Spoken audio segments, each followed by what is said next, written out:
presença de alguém que possa estar do seu lado, na sua frente. Então há toda uma movimentação por conta de uma pessoa que acaba tirando a atenção. Ó, o Mateus tirou a minha atenção, agora se levantou. Agora que eu olhei para o Mateus, ele se levantou. Glória a Deus, aleluia. Bendito seja o nome do Santo Senhor. Então nós vamos começar a pregar a palavra de Deus.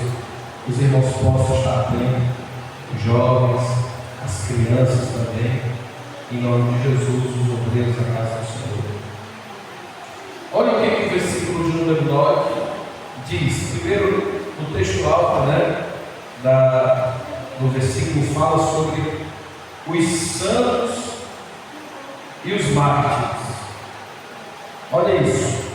Depois dessas coisas, olhei, e eis que uma grande multidão, a qual ninguém podia contar, de todas, olha isso, de todas as nações, tribos, povos, línguas, que estavam diante do trono e perante o cordeiro, trajando vestes brancas e com palmas nas suas mãos, e clamavam com grande voz, dizendo: salvação ao nosso Deus, que está sentado no trono, e ao cordeiro. E todos os anjos estavam ao redor do trono, e dos anciãos e dos 4 animais, prostraram-se diante do trono sobre os seus rostos e adoraram a Deus, dizendo: amém, louvor e glória, e sabedoria e ação de graça, e honra e poder e força ao nosso Deus, para todos sempre. Amém. Glória a Deus. E aqui entra exatamente a parte da doutrina, que é crida sobre a volta de Cristo. Versículo, aleluia, de número, aleluia, 13, que diz: e um dos anciãos me falou, dizendo: estes que estão vestidos de vestes brancas, quem são? E de onde vieram? Versículo 14. E eu disse: Senhor, tu sabes. E ele disse: estes são os que vieram da grande tribulação. Olha isso aqui. Quem são eles? Aí eles respondem. Ele responde: estes são os que vieram da grande tribulação e lavaram as suas vestes e as banhearam no sangue do Cordeiro. Por isso estão diante do trono de Deus e o servem de dia e de noite no seu templo. E aquele que está sentado sobre o trono os cobrirá com a sua sombra. Nunca mais terão fome, nunca mais terão sede, nem sol, nem calor algum cairá sobre eles, porque o Cordeiro que está no meio do trono os apacentará e lhes servirá de guia para as fontes vivas das águas, e Deus limpará dos seus olhos, ou enxugará dos seus olhos toda a lágrima. Aleluia, glória a Deus. Se você percebeu,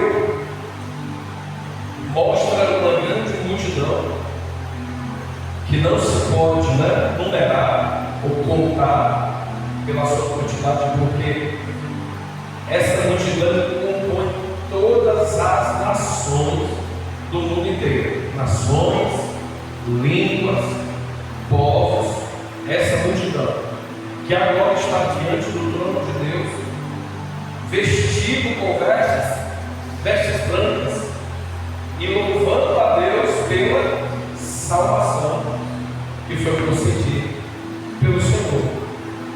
E este texto em si esse texto em si é uma base muito forte para dizer que Jesus ou a igreja vai ser arrebatada somente depois da grande tribulação. É um texto muito forte, porque foi perguntado, um dos anciãos perguntaram a João: quem são esses? Quem são esses? Que multidão é essa? Vestidos de branco, que estão diante do trono de Deus. Simplesmente João responde: Senhor, tu sabes. E logo ele recebe a resposta, dizendo: estes são aqueles que vieram da onde? Vieram da onde? Da grande tribulação. É um texto, irmão, muito forte, que os calvinistas acreditam e defendem. E os calvinistas defendem veementemente, quando eu falo igrejas com essa linha teológica, um dos exemplos bem claros, louvado seja Deus, é exatamente glória a Deus, e como outros, eles defendem que a igreja não vai ser arrebatada enquanto não passar por esta grande aflição que vai haver no mundo inteiro, que é chamada de grande tribulação.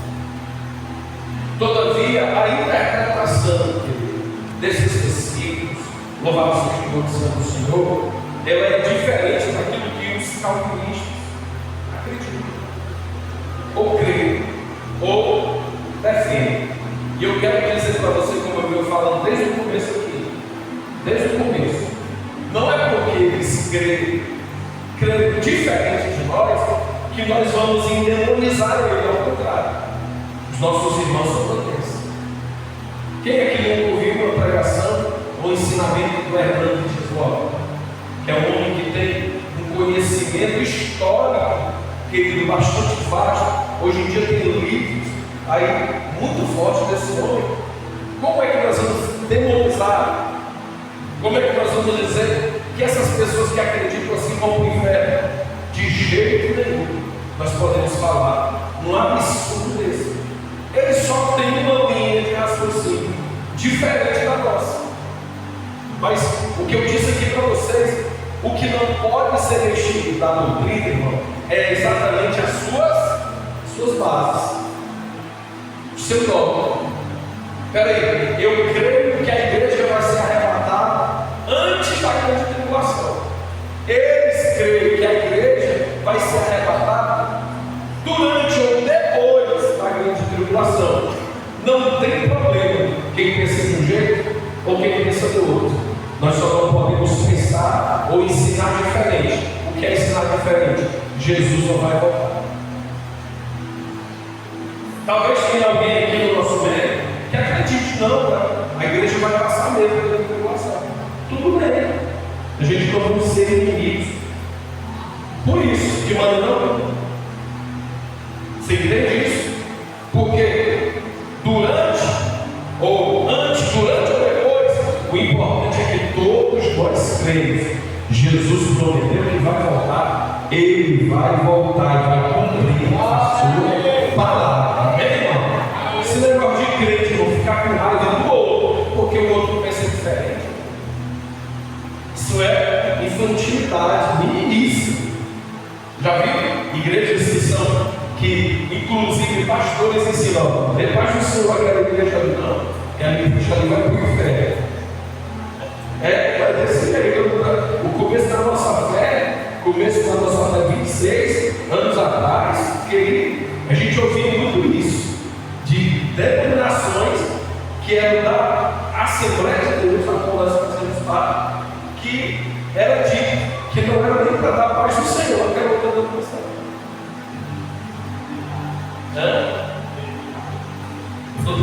Se vê morrendo na sombra, puxa para o sol.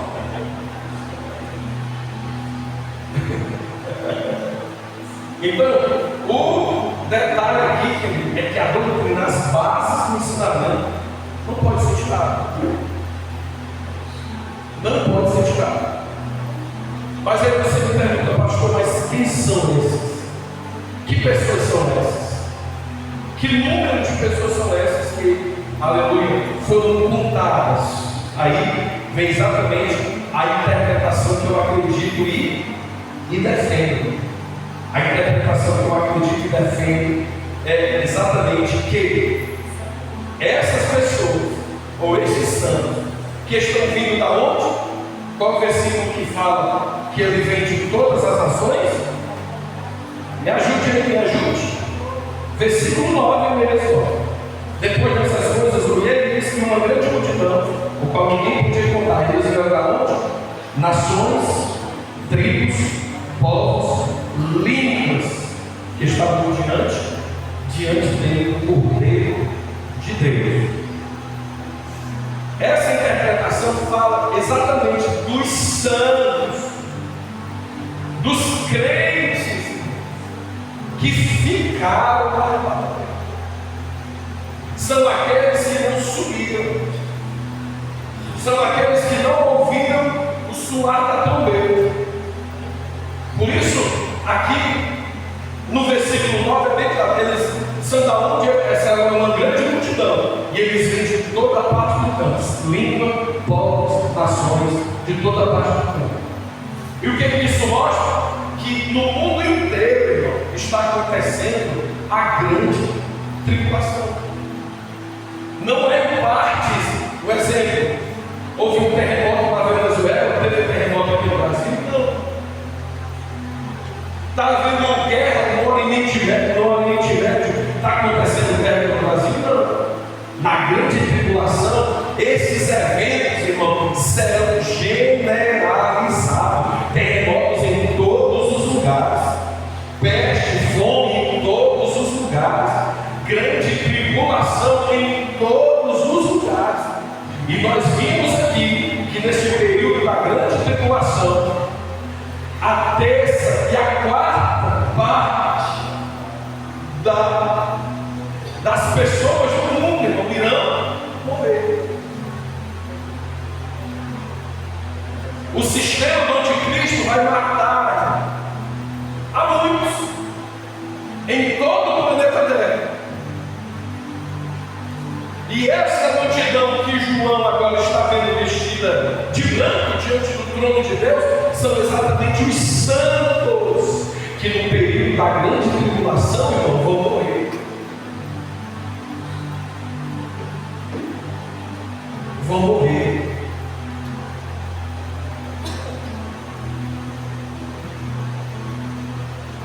E eu passei muito tempo da minha vida, inclusive até pregando, meu irmão, achando que a salvação no período da grande tribulação se daria pelo mérito nosso. Um mérito nosso. Como assim, pastor? O que o senhor quer falar com isso? Não, você ficou no arrebatamento, você ficou no arrebatamento, não subiu, agora você vai ter que morrer para ser salvo. E quando a gente fala assim, a gente dá o mérito da salvação a uma obra que acontecerá conosco. Mas até mesmo na grande tribulação, amados irmãos, os que serão salvos mesmo morrendo, serão salvos pela graça de Deus. Você entende isso? Seremos salvos. Ninguém aqui vai morrer para a sua salvação, não. E morrendo, aleluia, não negando a Cristo, ainda será a graça de Deus, aleluia, o favor que não merecemos, que nos salvará naquele grande dia. Claro, eu estou colocando aqui entre aspas, mas é para aqueles que vão ficar. Querido, não é só da Sabirana que vai ficar crente no arrebatamento, não, viu? Não, pastor, aqui não vai ficar ninguém, não. Queira Deus que não. Queira Deus que não. Queira Deus que quando Jesus voltar, o povo não esteja brincando. Queira Deus que quando Jesus voltar, o povo, os obreiros do altar estejam verdadeiramente preparados.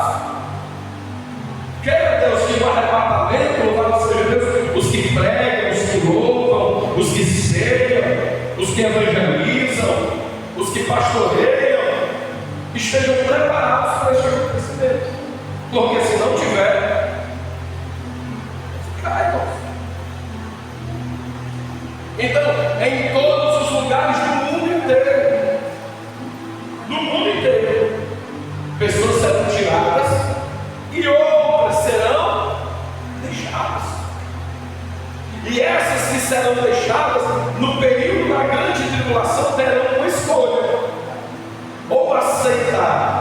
sinal da besta, só sendo besta para aceitar o sinal da besta. Amém?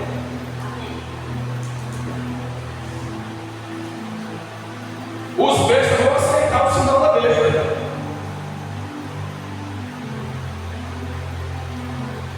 Os que não aceitarem o sinal da besta serão perseguidos, passarão em necessidades, porque só irá poder comprar, vender, só irá poder comprar alimento aqueles que tiverem um sinal, que tem como símbolo na Bíblia. Nós vamos ver nos capítulos seguintes o símbolo 666, que é o sinal da besta, que vai ser colocado ou na mão direita, ou na fonte, ou na testa das pessoas.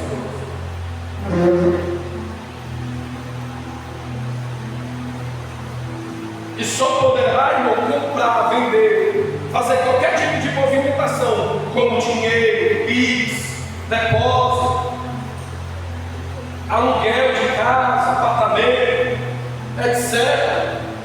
Quem tiver o sinal da besta. Quem não tem o sinal da besta, lá, irmãos, é porque estão dizendo: nós rejeitamos esse sistema do anticristo e vão viver fugindo, irmão, se escondendo em cavernas. Vão viver fugindo, irmão, como eu disse aqui na quarta-feira passada. As pessoas, seja rico ou pobre, todo tipo de pessoa, vão procurar os buracos nas rochas das montanhas, e lá dentro, pela grande aflição que vão passar, elas vão orar a Deus, pedindo para que Deus venha fazer com que aquela montanha caia sobre elas. Só para você perceber o tipo de aflição que será na grande tribulação. Mas a graça de Deus em favor do seu povo, que ficou, ele ficou. Não foi arrebatada, mas o povo que ficou.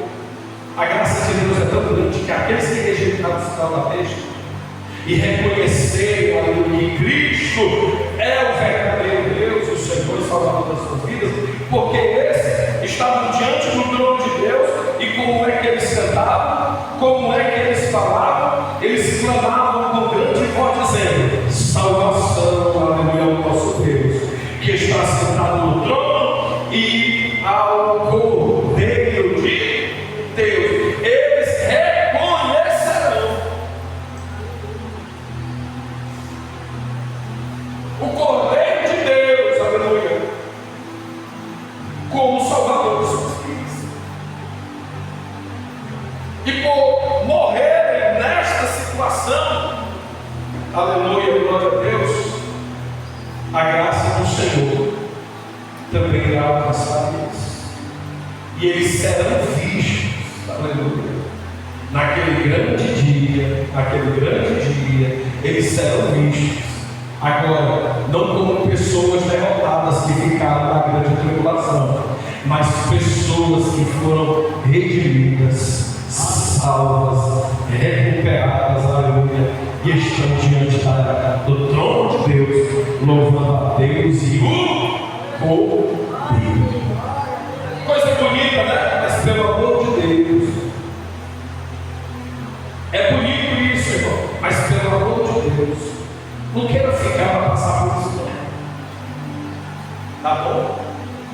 Não queira ficar, não. Tem um aluno lá na faculdade, o professor pergunta: você quer passar pela grande tribulação?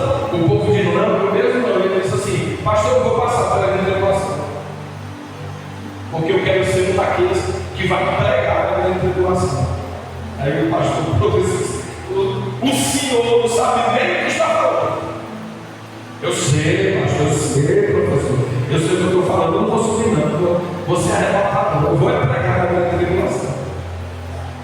Então, se você também quiser pregar a grande tribulação, tem um aí, dá para você se juntar a ele. Mas sabe o que é interessante aqui? Aí eu vou pegar um gancho para falar, eu vou pegar um gancho para falar uma palavra pastoral aqui. Um gancho aqui. Na grande tribulação, a Bíblia diz que vai ter salvação. ter pregação. Deixa eu desmistificar também uma coisa. Quem ouviu que quando Jesus voltasse, até as letras da Bíblia sumir? Quem já ouviu? Você lê a Bíblia, porque quando Jesus voltar, você vai abrir as páginas, vai estar tudo em branco. Até a letra vai branco. Vai ter pregação na grande tribulação. O Espírito Santo vai estar participando da grande tribulação, porque na grande tribulação ele vai salvar aqueles que vão se arrepender. Você entende isso? Você compreende isso? Então a palavra continua. Então eu paro para pensar, peraí. Na grande tribulação, muitos daqueles que estavam dentro da igreja que ficaram, não queriam evangelizar. E na grande tribulação vão evangelizar. Muitos que estavam dentro da igreja, antes do arrebatamento, não queriam pregar, não queriam testemunhar. E lá, na grande tribulação, ou evangeliza, ou testemunha, ou é inferno vindo para a terra. O que o senhor quer dizer com isso, pastor? O que o senhor quer dizer com isso? Uma palavra pastoral aqui para os irmãos. O que eu quero dizer com isso, querido? O quanto a igreja em si, louvado seja o nome santo do Senhor, está defeituosa nesta área. Defeituosa nesta área. Qual área? A área de evangelismo da igreja. Que são áreas, irmãos, essenciais para o crescimento, o desenvolvimento. Oração, conhecimento da palavra, porque isso se enche, isso aqui é feito aqui dentro. Consagração, você se enche, conhecimento, você estuda, se enche. É só que a gente precisa se encher aqui dentro para derramar lá fora. E como é que nós derramamos lá fora, irmão? Evangelizando. Testemunho.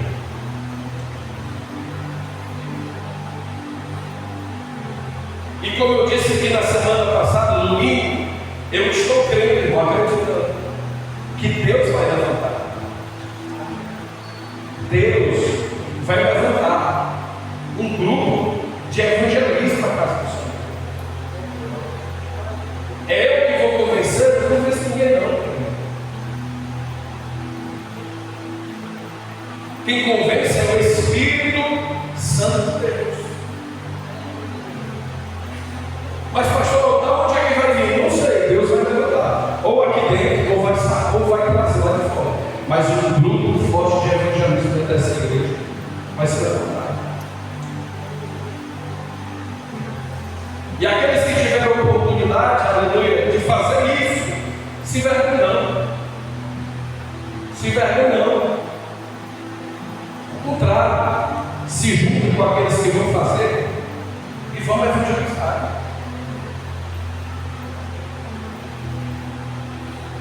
Mas se tem algum pensamento que pode vir na nossa mente, que pelo menos seja isso. Eu tive a oportunidade, mas eu não quis. Deus levantou outro e está fazendo. Esse é o detalhe. É como a escola bíblica dominical. Quantas vezes o irmão Júlio chegou aqui e voltou para casa quando tinha ninguém?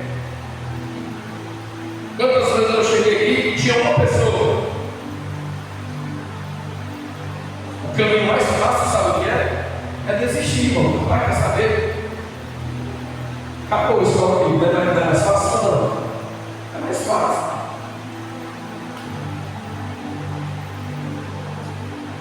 É mais fácil desistir. É mais fácil estacionar. É mais fácil dizer, o povo não quer. Mas eu queria dizer para você que isso não é para ser uma opção. Desistir porque as pessoas não vêm, as pessoas não participam. Não, querido. A melhor resposta para quem faz a obra de Deus é trabalhar. É fazer a obra de Deus. É com dificuldade, sempre vai ser. Quem acha que fazer a obra do Senhor vai ser Louvado seja o nome santo do Senhor. Comemorando, está muito errado. É assim, né, querido? Quem acha que fazer a obra de Deus vai ser bem bom? Não, querido. Fazer a obra de Deus exige de nós sacrifício. E mais uma vez eu ouvi essa semana um exemplo do Elcio, chegou para mim essa semana e disse assim: pastor, realmente a obra de Deus não pode sofrer por causa da gente. Sou eu que tenho que sofrer pela obra de Deus, mas hoje está acontecendo o caminho contrário. Quem está sofrendo é a obra de Deus por causa de nós. Em todas as áreas. Em todas as áreas. Seja em todas as áreas, não vamos entrar aqui por menores. Mas, se não fizermos, aí entra a palavra que muita gente não gosta de ouvir, mas que não deixa de ser uma realidade. Se nós não fizermos, o dono da obra vai levantar alguém para fazer. Pode perceber. E a vergonha que porque para mim isso é uma vergonha. Talvez você não tenha esse tipo de pensamento ou vergonha nesse sentido. Eu tenho vergonha de ter a oportunidade de fazer e não fazer, e depois Deus levanta alguém e fica rapaz. Por que eu não fiz? Eu tinha vontade. Eu tive a oportunidade e isso é tudo.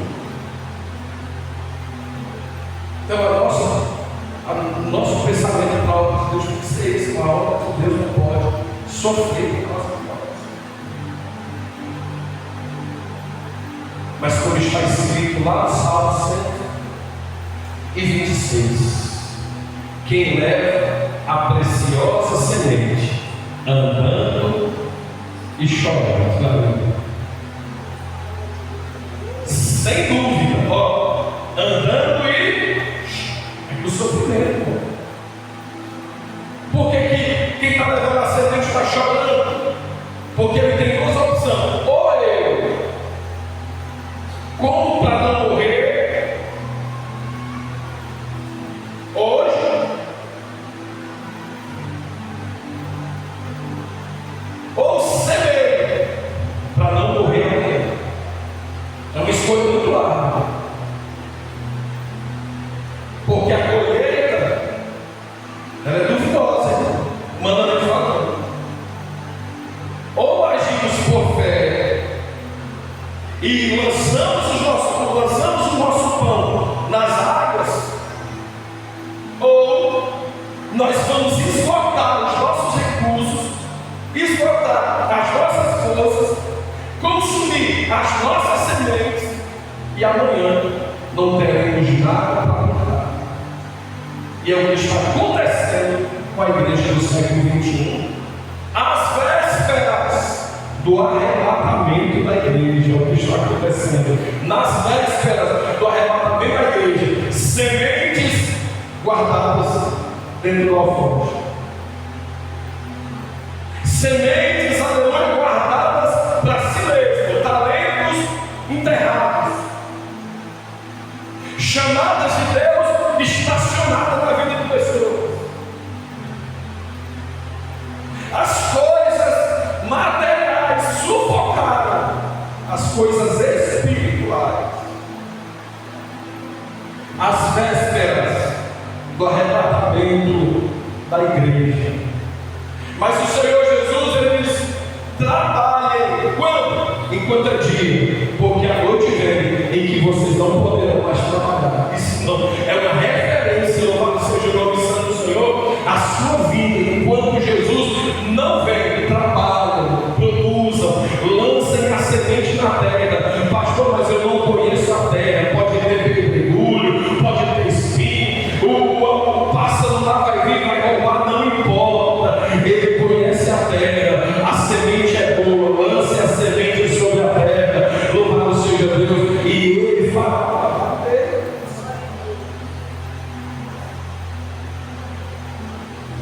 O interessante da palavra oficial desta noite foi exatamente esse: as 5 colunas. As 5 colunas. O Senhor chamou alguns para quê? Não, vamos lá para a sequência. Não. O Senhor chamou uns para apóstolos, outros para profetas, outros para evangelistas, outros para pastores e outros para doutores ou mestres ou doutores, que são os ensinos, os ensinadores. O Senhor chamou. Foi o Senhor que chamou você, e foi o Senhor que nos chamou.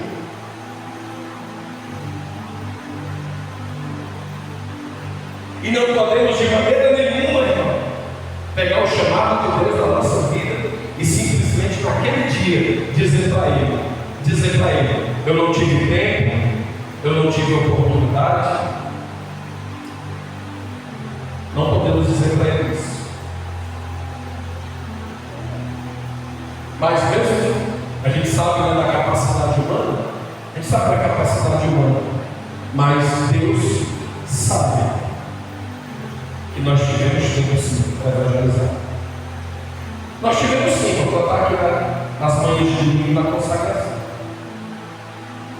Nós tivemos tempo sim de estar nos cultos da casa do Senhor, aprendendo no culto de doutrina, se fortalecendo no culto de oração. Nós tivemos tempo sim. Ele sabe disso. E a prova de tudo isso, aleluia, foi um pastor que testemunhou para nós de a filha que disse que não tinha tempo para ler a Bíblia, orar e estar na igreja. Ela disse para eles. Ele chamou a família para uma reunião. Chamou a família para uma reunião. Reunião das esposas, os filhos. Eu queria pedir os celulares. Me dê aqui os seus celulares. Ah, não tenho tempo para dar mensal de jovem, não. Não tenho tempo para. Não tenho tempo. Tá bom, vamos reunir aqui a família. Pegou o celular e foi lá na configuração do celular, onde mostra o tempo gasto em cada rede social. Lá, quer dizer, você disse que não tinha tempo, né? Então vamos lá. Você gastou tanto tempo, horas e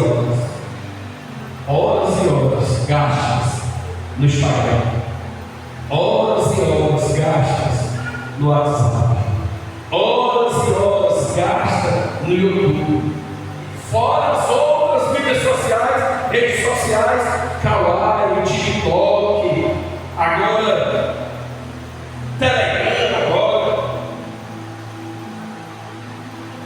Querido, isso é uma denúncia contra nós mesmos, o tempo que nós perdemos com outras coisas para chegar na hora de fazer aquilo que Deus nos mandou fazer e nós dizemos que estamos sem. Aí eu uso uma frase que, para quem quer, se encontra o tempo, mas para quem não quer, se dá desculpas. Ou você encontra o tempo para fazer, ou dá desculpa. E o que mais tem acontecido nesses últimos dias para a igreja que crê no arrebatamento, que a qualquer hora Jesus vai voltar, é que não tem tempo. Mas hoje nós estamos. Eu peguei esse gancho aqui para falar a verdade para os nossos dias. Porque Jesus está voltando. Aí o que não queremos fazer hoje, o que nós temos dificuldade para fazer hoje, o sacrifício que nós podemos fazer hoje, na grande tribulação, nós vamos derramar o nosso sangue, vamos morrer, vamos sofrer,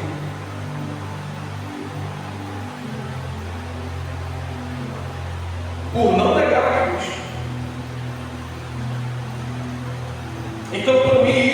muita lógica não.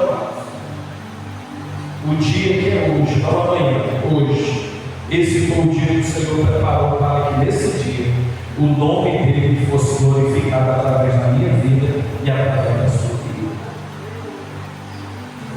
Então, verdadeiramente, aonde não tem força, irmão, se você está sem força, se você está desanimado, se você perdeu o vigor espiritual, se levante.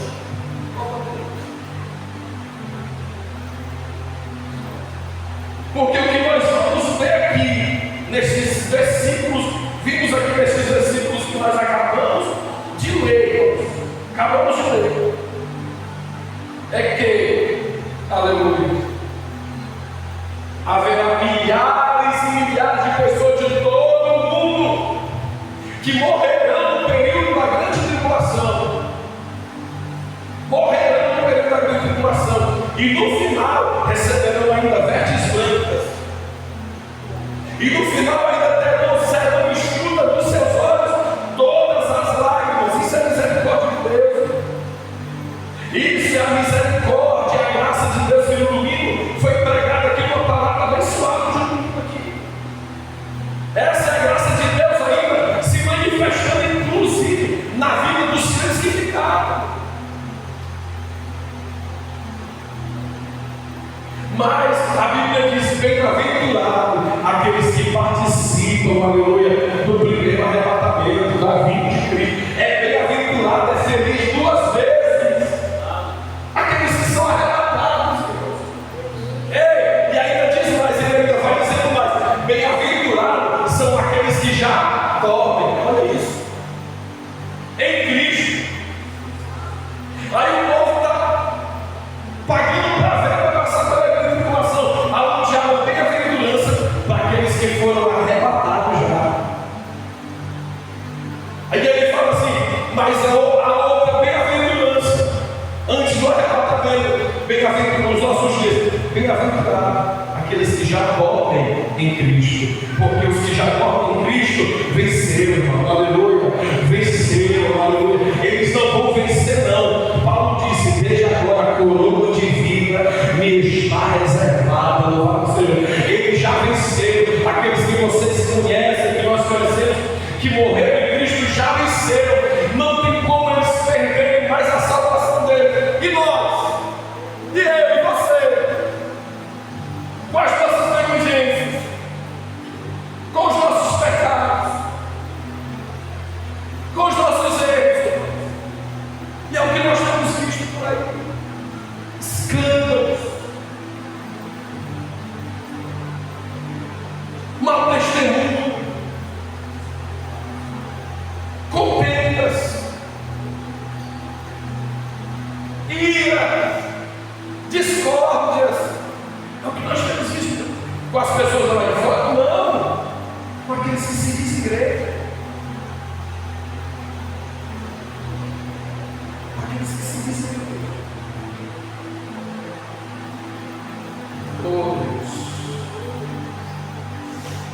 Todos. Que Deus tenha misericórdia da nossa vida. Que nós venhamos zelar pela nossa comunhão com Ele, para que não venhamos ficar daquele dia.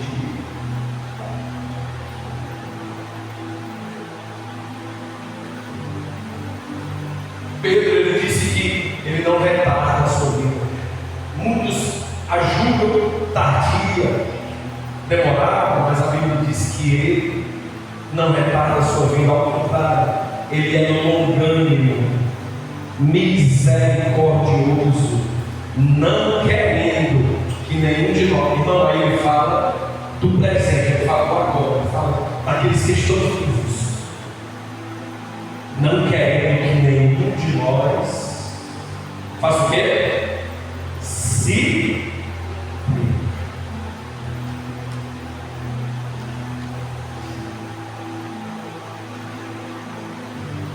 então, capítulo 7 é muito querido. A grande tribulação está chegando no seu fim. Cristo daqui a pouco vai voltar novamente.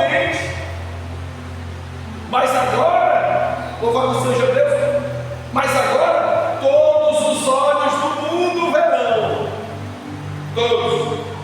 Na primeira vida dele, somente a igreja viu, porque foi arrebatada. Na segunda vida dele, ele virá com milhares dos seus santos. Agora sim, a igreja está vindo com ele. Este do capítulo 7 está vindo da onde? Da onde? Da grande tribulação. Mas a igreja virá com ele, montado em cavalos brancos. No final da grande tribulação, você percebe a diferença? Estes santos do capítulo 7 são os que morreram na grande tribulação. Estes santos que virão com ele foram aqueles que foram arrebatados e no final da grande tribulação estão voltando para reinar com Cristo na terra. E o reino milenial de Jesus, aleluia, ser implantado na terra. Aleluia, glória a Deus. Todos esses acontecimentos serão futuros, mas o que será do nosso futuro, irmão? Se não soubermos preservarmos o nosso presente.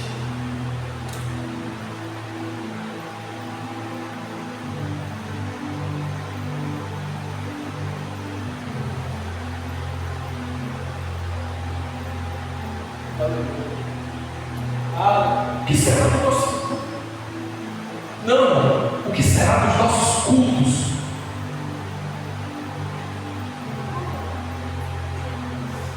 O que será da nossa adoração? Irmão, o que será da igreja? O que será dos nossos obreiros?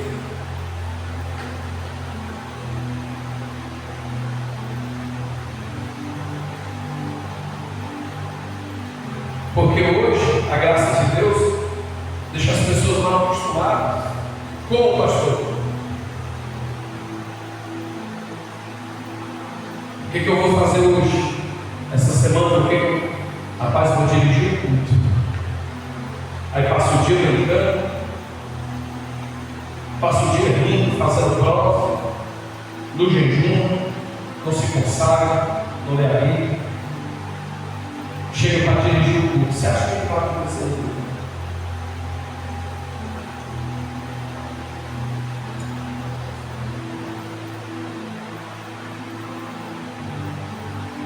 Obreiros que estão mal, irmão, estão mal dentro de casa, com as suas esposas ou marido, mas mesmo assim,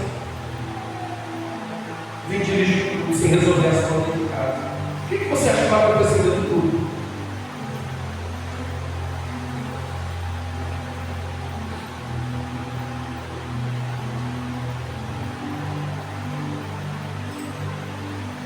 Que o renovo de Deus possa se reacender. Aonde, pastor? Em cima do altar. Para que os homens do altar entendam que esse espaço aqui, não, pastor, é só um espaço comum, foi feito pelo homem. Deus não se aplica isso aqui não. Eu conheci um pastor, ele testemunhou no altar, eu achei interessante. Ele disse assim para os obreiros: eu não quero aqui em cima do altar obreiro desalinhado. Eu não quero obreiro aqui em cima do altar sem gravata. Eu não quero em cima do altar, aleluia, obreiros desalinhados, sem compromisso, sem jejum, porque se subir aqui desse jeito, Jesus vai pegar. Irmão, o interessante é que os obreiros, de maneira nenhuma, ele me falou, os obreiros, irmão, temiam tanto a Deus, não a Deus, e respeitavam tanto o altar do Senhor, que eles não subiam no altar dos consagrados. E toda a igreja sabia desse rigor e desse zelo sobre o altar do Senhor.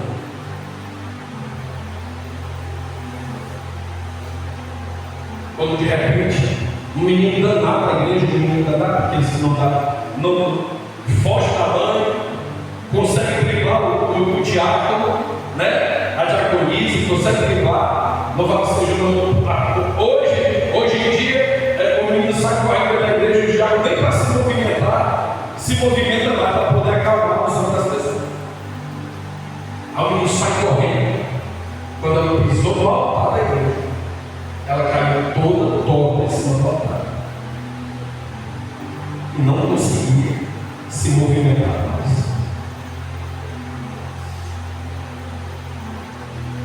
O pai veio buscar ela no altar. Quando ele colocou o pé no altar, caiu no meio de Deus. O pastor pegou, tirou ele, botou lá fora, fez uma oração por eles. Eles ficaram. Queridos, e é isso, esse compromisso que nós devemos ter com a ordem de Deus. Não fazer de qualquer jeito. E mesmo correndo o risco, eu vou discutir isso, mesmo correndo o risco de ter mais responsabilidade pelos meus ombros, se é para fazer de qualquer jeito, chega para mim, chega para o pastor, eu não quero mais, não dá para mim.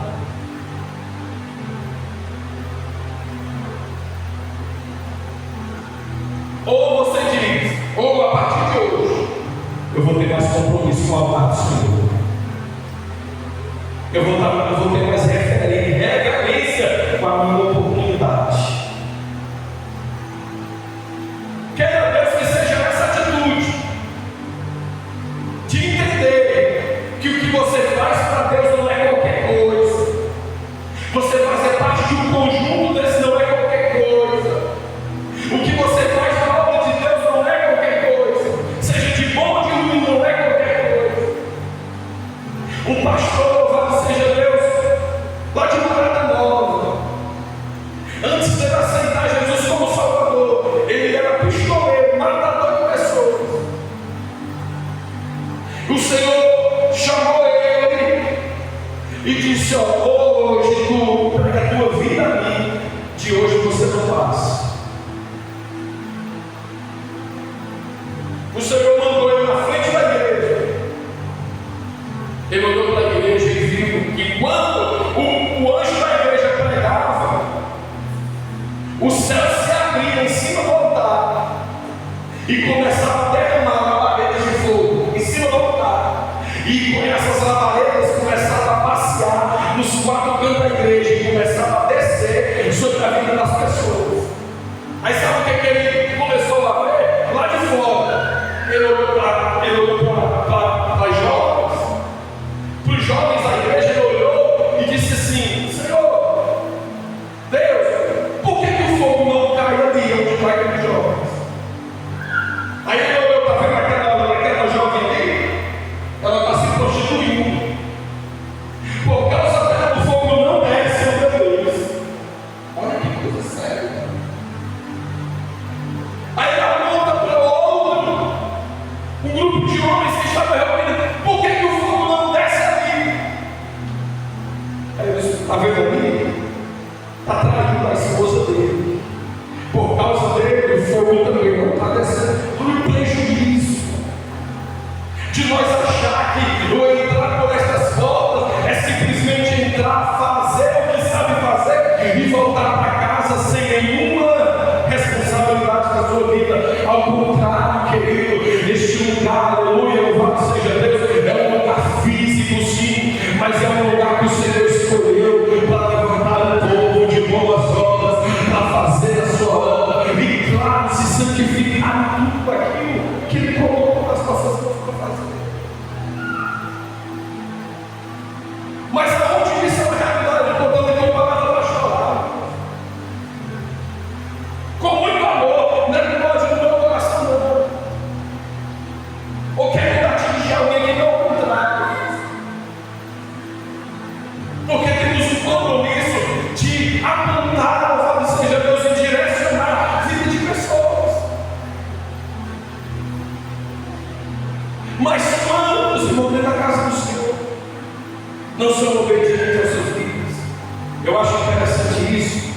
testemunhar aqui, vou falar o nome de pessoas, mas tem gente aqui de baixo, falando aqui de cima, daqui de baixo, que não tem nome, não tem título, mas tem chamada, é convidada para pregar. A primeira coisa que essas pessoas fazem antes de aceitar os convites é mandar mensagem para mim. Disse: pastor, eu fui convidado, ou eu fui convidado, mas eu disse para ele que eu só vou se o Senhor me abençoar. Só se o Senhor abençoar para mim.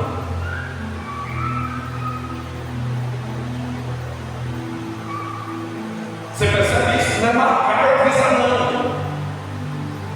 Tá certo, eu vou ouvir, pastor, eu vou pregar amanhã. Antes de dar qualquer resposta, se submete à autoridade que Deus levantou e diz: pastor, o Senhor me abençoou. E todas essas pessoas que agiram assim e que agem assim, eu nunca cheguei para eles e disse assim: vai embora, pode ficar. Eu digo: que Deus lhe abençoe, que tenha limites, que você seja uma bênção na vida daquelas pessoas. Peraí, estou falando de pessoas que não têm título aqui embaixo, que fazem isso pelo pastor e reconhecem a autoridade dele na vida do pastor.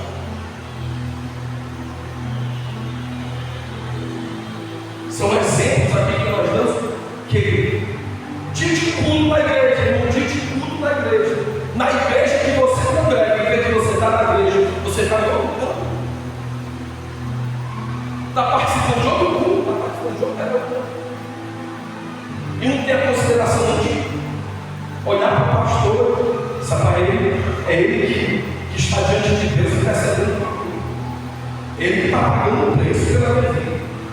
É ele que ora pela minha família, é ele que estende a mão, é ele que serve a ceia.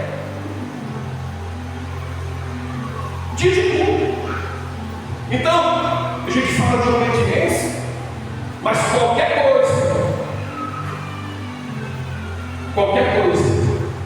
qualquer decisão que você for tomar, ou que você queira fazer na sua vida, na sua caminhada, e eu perguntar para você assim: e se eu pedir para você não ir? Ou se eu não lhe abençoar, qual vai ser a sua atitude?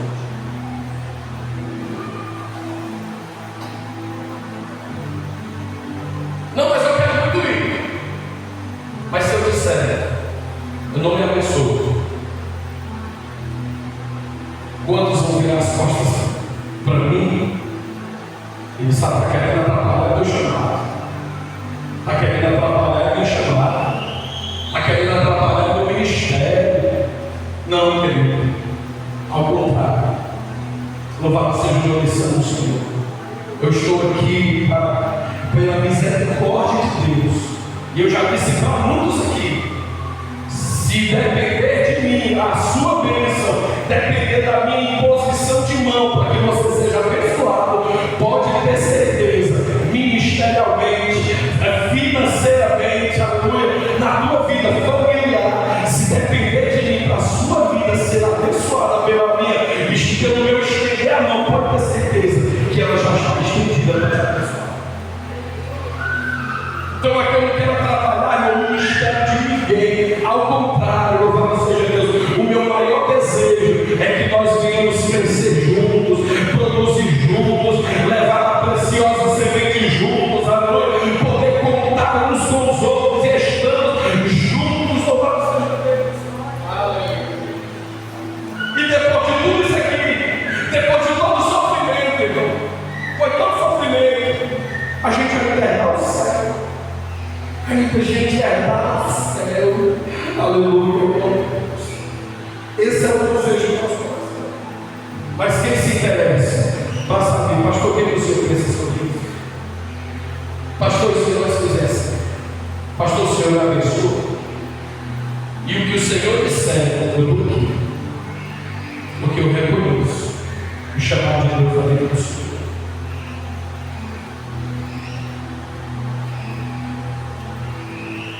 Isso são princípios que não podem ser quebrados.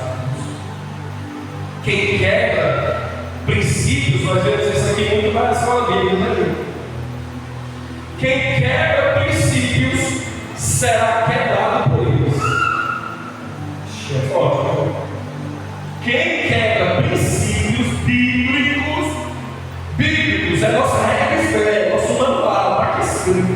Quem quebra esses princípios serão quebrados por ele. Então, queridos, vamos dar as mãos, vamos cuidar da nossa vida diante de Deus durante o nosso dia, para quando chegar num mundo como esse, o fogo de Deus fique impossibilitado de descer sobre a vida das pessoas, sobre a vida do altar, sobre cima do altar, sobre a vida do conjunto, sobre a vida dos departamentos da igreja, querido.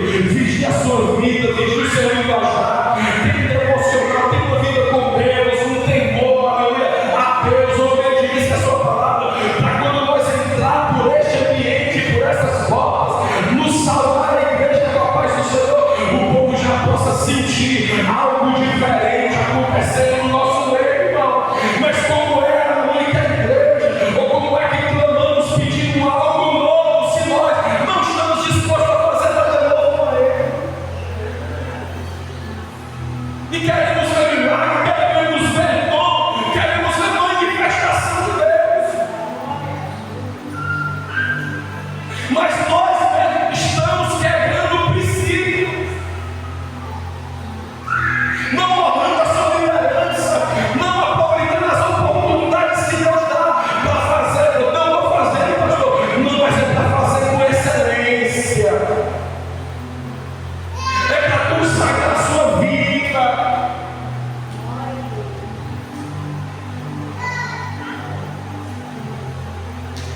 Aleluia, glória a Deus. Aleluia, glória a Deus. Eu encerro aqui. Eu encerro aqui com esta palavra de despertamento para a igreja. Antes do arrebatamento acontecer, antes do arrebatamento acontecer, antes aleluia da trombeta tocar, meu Deus, antes aleluia que Jesus venha, voltemos a fazer com temor e tremor, com honra, não a homens, mas honra a Deus, porque tudo que nós fazemos para os homens devemos fazer como se estivesse fazendo para Deus.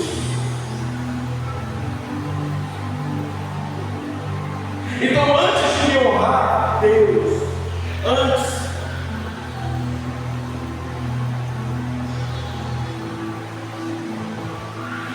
a honra, querido, a Deus passa pela honra que você transmite para a vida das pessoas.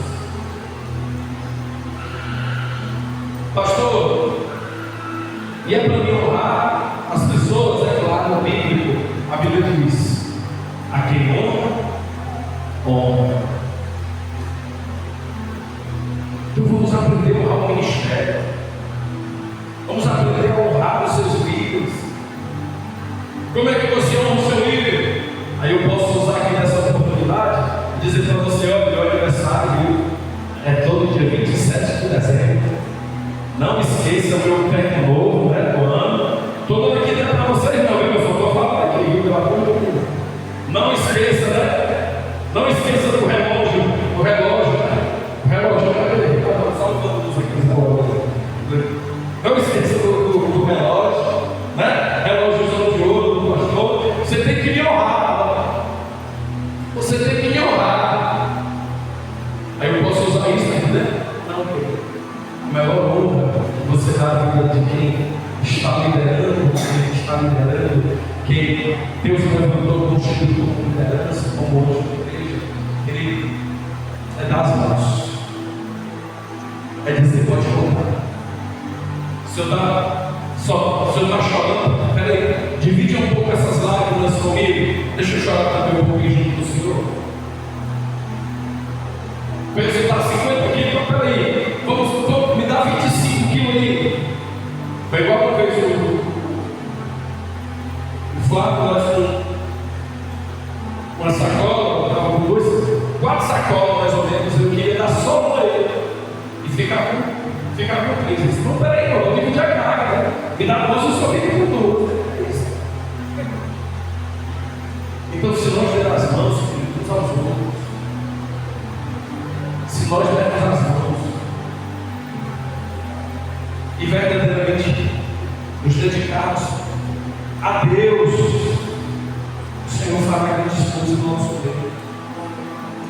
Essa frieza vai te deixar, sabe? Essa frieza vai te abandonar. Oh, glória a Deus, você vai queimar, ardendo novamente, sentindo a presença de Deus na tua vida. O teu ministério vai dar um salto, que ele vai dar um salto. Ei! E aprende. Às vezes, eu termino aqui. A gente honra o trabalho da igreja do mundo, a gente honra o trabalho da nossa própria igreja. Eu só vejo gente elogiando outros trabalhos. A gente elogia, rapaz, que trabalho bonito. Sendo que o mesmo trabalho ou estacionou ou poderia estar sendo feito na igreja que congrega. Rapaz, esse trabalho aí que está nos enlouquecido lá, faz oração. O mesmo trabalho que tem que dar ali, mas só acha bonito de fora. Mas é interessante que quando chega lá, aí vai começar a perceber os defeitos também, as falhas, porque aí, falhas, defeitos, não vai parar, não vai faltar, porque somos seres humanos e estamos sujeitos a falhas e a erros. Sim ou não?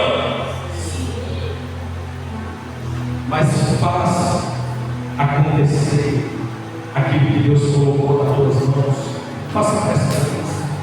As oportunidades que Deus te dá, faça com excelência. As oportunidades de ensinar, faça com excelência. A oportunidade que Deus te dá para dizimar e ofertar, faça com excelência. Faça com excelência. Porque através da excelência do teu trabalho, Deus vai levar, vai derramar o seu poder, Deus vai salvar, Deus vai salvar. Você pode ficar de pé.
Honre a Deus e Deus vai levantar, aleluia, glória a Deus, e esse grupo vai crescer.